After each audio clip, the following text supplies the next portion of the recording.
ভোজবাড়ি বা অনুষ্ঠান বাড়ির শুক্তো আমাদের সবারই মুখে লেগে থাকে। আজকে সেটাই বানিয়ে নেব। এর জন্য আমরা সবজি নিয়েছি কাঁচকলা, উচ্ছে, শিম আর সজনে ডাঁটা। এবারে আলু, পেঁপে, গাজর, বেগুন এগুলোকে আমরা সিদ্ধ করে নিয়েছি একটু নুন দিয়ে। সঙ্গে নিয়েছি দুধ ১ বাটি মতো।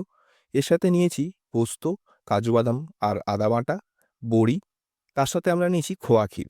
খোয়া ক্ষীরটা আপনারা পরিমাণ মতো দেবেন। প্রথমে একটা কড়াইতে সর্ষের তেল কিছুটা অ্যাড করে আমরা সমস্ত সবজি এর মধ্যে দিয়ে দেব এবং সবজিগুলোকে আমরা ভেজে নেব। খুব একটা ডিপ করে ভাজার দরকার নেই, হালকা একটু ফ্রাই করে নিতে হবে যাতে সবজির ভিতর থেকে গন্ধটা চলে যায়। এর মধ্যে আমরা পরিমাণ মতো লবণ দেব স্বাদ অনুসারে। আপনারাও কিন্তু লবণটা স্বাদ অনুসারেই দেবেন। আগে থেকে একটুখানি সিদ্ধ করার জন্য লবণ দেয়া ছিল, সেই ভেবে দিতে হবে।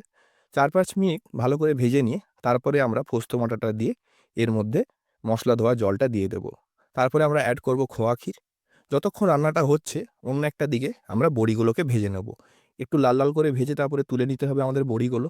ততক্ষণে এই রান্নাটা ৭-৮ মিনিট হয়ে গেছে। এর মধ্যে আমরা দুধ দিয়ে দেব, আর এড করব চিনি এবং বড়িটা। ভালো করে মাখিয়ে নেব।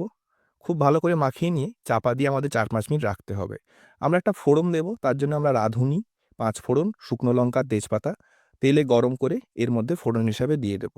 ভালো করে তরকারির সাথে মাখিয়ে নেব। আমাদের কিন্তু শুক্তো তৈরি। দারুণ লাগে খেতে। গরম ভাত দিয়ে কিংবা পোলাও দিয়ে খেতেও দারুণ লাগে খেতে। একদম ভোজবাড়ির মতোই রান্নাটা হয়। পুরো প্রসেসটা ভালোভাবে দেখবেন। রান্নাটা বাড়িতে অবশ্যই ট্রাই করবেন। আর অবশ্যই জানাবেন ভিডিওটা কেমন লাগলো। পুরো ভিডিওটা ভালো করে দেখবেন। এতে কিন্তু সমস্ত উপকরণ দেওয়ার পদ্ধতি, কোনটার পর কোনটা দিতে হয় এবং পরিমাণ সবই দেওয়া আছে। আশা করি ভিডিওটা আপনাদের সবারই ভালো লেগে থাকবে।